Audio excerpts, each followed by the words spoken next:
أعوذ بالله من الشيطان الرجيم بسم الله الرحمن الرحيم اهدنا الصراط المستقيم صراط الذين أنعمت عليهم غير المغضوب عليهم ولا الضالين آمين. Abẹ́ Ọlọ́run bá lékè ọlá Ọlọ́run kó má kó wa mọ́ àwọn tọ́lọ́run ti bínú sí, àwọn tọ́lọ́run ti sọnù. Àwọn Ọlọ́run bínú sí, àwọn Ọlọ́run sọnù, àwọn tó ti yapa Ọlọ́run. Wọ́n yapa Ọlọ́run yányán, Ọlọ́run bínú sí wọn, Ọlọ́run tí wọn náà, Ọlọ́run káwá kọ́ wọn.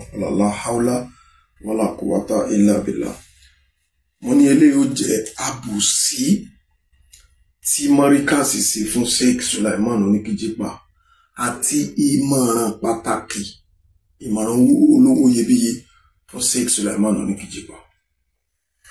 Ọlọ́run bá lékè ọlá yóò fún wọn ní àgbọ́yé àtọ̀tún àtòsí wọn, Ọlọ́run tún àárín wọn sí o. Ọlọ́run ó fún gbogbo wa ní àgbọ́yé la hawla wala quwwata illa billah.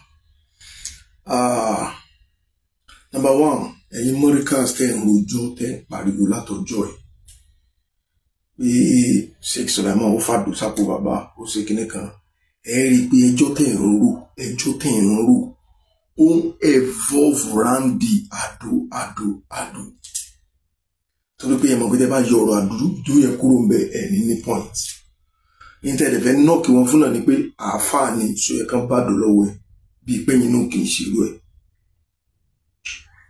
Àkọ́kọ́ èwo nú ẹ̀yin ọmọ Mọ́ríkàsì apart from àwọn Sheikh Imran Eleha, Sheikh Yunus Akorede, apart from àwọn yẹn tó ti yẹ onísùnà tó ti kó láàrin yín, èwo nú yín ni ò kì í ṣe bọ̀.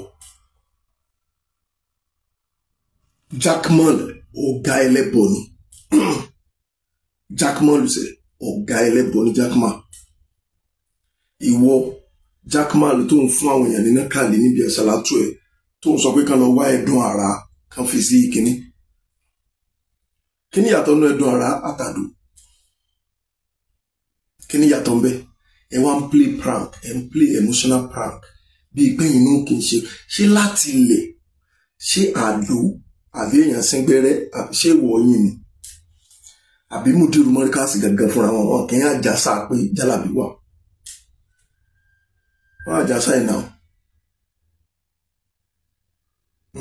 wọ́n àjàsà ẹ̀ kàn sọ́ba àwọn bàbá méjèèjì ẹ̀sùn ọ̀dọ̀ tààrà wọn nítorí pé ẹ fẹ́ jẹ́ yín lójú Mudiru. Mo ti ń pariwo ti pé tágẹ́ẹ̀tì yín ni pé ẹ fẹ́ kí Mudiru rí yín bí èèyàn gidi, tágẹ́ẹ̀tì yín nìyẹn. Ẹ ti gbàgbé pé pàdé Ọlọ́run jọ kan. So ẹ̀kọ́ lélẹ̀ yóò jẹ́ fún bàbá Mufti Diyar kí n advice àwọn náà lágbọ́n ibi ọ̀rọ̀ àdóyàn lèmi ti fẹ́ yọ wá sí tèmi fún bàbá Mufti Diyar.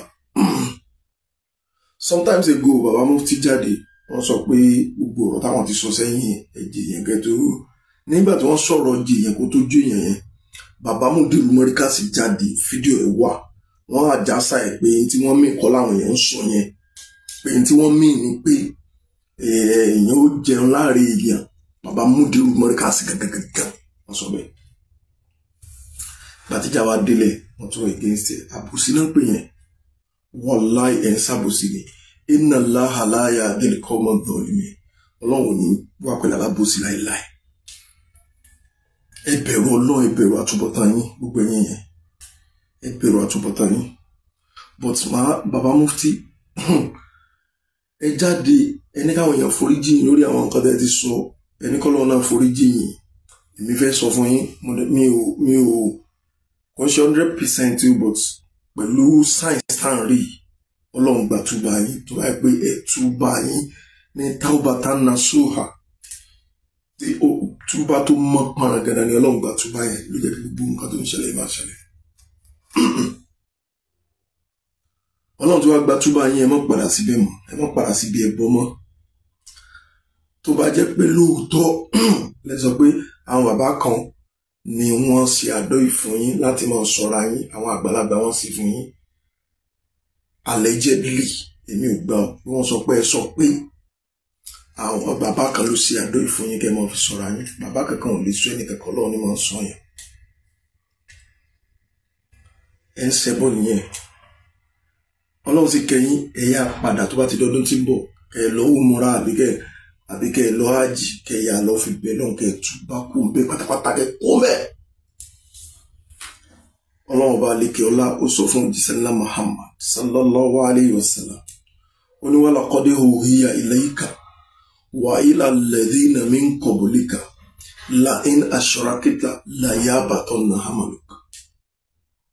Ọlọ́run ní dájúdájú mo sọ̀kalẹ̀ fún òjíṣẹ́ ńlá Muhammad nínú ọ̀rọ̀ mi nínú wáyù mi gẹ́gẹ́ bí mo ti sọ̀kalẹ̀ fáwọn tí wọ́n ti wá tí mo ti rán kí n tó rán ẹ pé kí ni la in ashrakta tó o bá ti pa nǹkan kan pọ̀ mọ́ mi ó kádò sápò ni òun fàdò sọ́ra ni ó di tíra ni òun fẹ̀dùn ara sínú omi ni òun ṣe kíní kan ni láyé àbàtọ̀nà àmọ́ gbogbo iṣẹ́ tó ṣe ó bàjẹ́.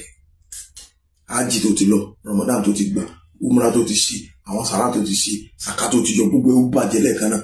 Èyí ó wà dọ́mọ tuntun, èmi wá fẹ́ rí yín bí ọmọ tuntun.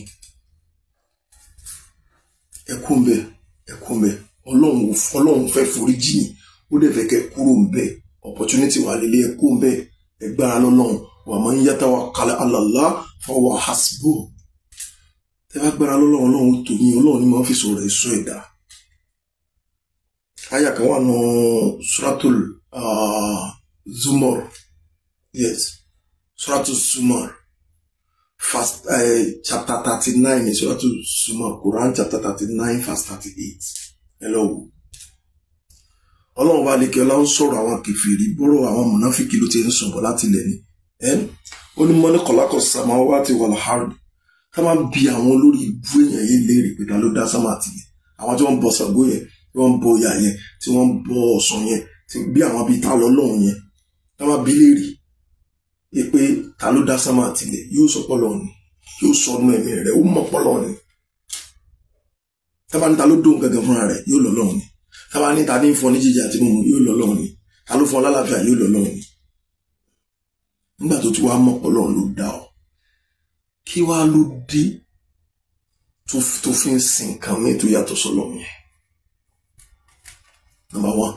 Èkejì ni pé Ọlọ́run tó dá yẹn tó bá gbèrò aburú, bàbá wọn ní kejì bá wọn bá yín wí o. Tọ́lọ́run bá gbèrò aburú lóyìn pé ká burú ṣẹlẹ̀ sí yín. Ṣé àdó tẹ láwọn àgbàlagbà ṣe fún yín yẹn? Àdó yẹn ṣó lè gbà yín lẹ̀ níbi aburú tọ́lọ́run bá gbèrò lóyìn pé kó ṣẹlẹ̀ sí yín? Ṣó lè gbà yín lẹ̀? Kò lè gbà yín lẹ̀. Wallahi Ọlọ́run nìkan náà ni. Tọ́lọ́run bá wá gbèrò dáadáa ròyìn, ẹ̀ ń gbọ́, tọ́lọ́run bá gbèrò dáadáa ròyìn, ṣé àwọn olórí burúkú tí wọ́n fẹ́ bà yín lórúkọ jẹ́, tọ́lọ́run bá gbèrò dáadáa, ṣé wọ́n lè mú dáadáa yẹn, wọ́n lágbára tí wọ́n lè fi mú dání kálọ́lọ́run ló fẹ́ dáadáa kan. Ibi tẹ́yìn náà máa ti mọ̀ pé Ọlọ́run ló ń ṣe nìyẹn pàdókọ́. Àdó yẹn ló fẹ́ dojú tì yín, ṣùgbọ́n Ọlọ́run mú yín dúró torí pé dáadáa ló tún padà ṣẹlẹ̀ sí yín lẹ́yìn. Ẹ wo nù Ramadan, ẹ wo Lailatul Qadr yín, ẹ wo bẹ́rù ṣe pọ̀ ju ti tẹ́lẹ̀ lọ. Ọlọ́run pè yín síbi dáadáa kó tó dọdún tí ń bọ̀. Ọlọ́run fún yín lówó ẹ̀kọ́ mọ́sálásí ńlá káwọn á máa ṣe ká máa ṣe tìkáf. Ẹ pa Lailatul Qadr yín rẹ́, ẹ pa Mọ̀lúdì Nàbí yín rẹ́, ẹ máa ṣe súnà tààrà. Advice ta wọ́n fún yín nìyẹn. Ẹ máa ṣe súnà tààrà. Ẹni tó kún bí wọn ló tẹ́lẹ̀ náà nìyẹn. Bàbá Saheed ṣe tún wá sọ́dọ̀ yín. O ti fẹ́ pè yín síbi súnà, ẹ bọ́ ẹ jánu súnà. Àdúrà àwọn bàbá yín gbà lórí yín nìyẹn. Tọ́lá àwọn náà máa ń gbàdúrà pé kọ́lọ́n paná adébọ̀ rẹ̀, kọ́lọ́n gbé súnà Ànábì ga. Àwọn eléyìí torí pé wọ́n ń wojú rẹ̀ mú bí náà fi náà kì í.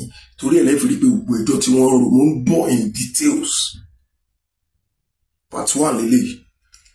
Gbogbo ẹjọ́ tán rò ó ń evolve around the àdó yẹn ni. Torí pé táwọn bá fi àdó sí àwọn èèyàn fẹ́ gbọ́ wọn mọ́, ọ̀rọ̀ wọn ti rán létí.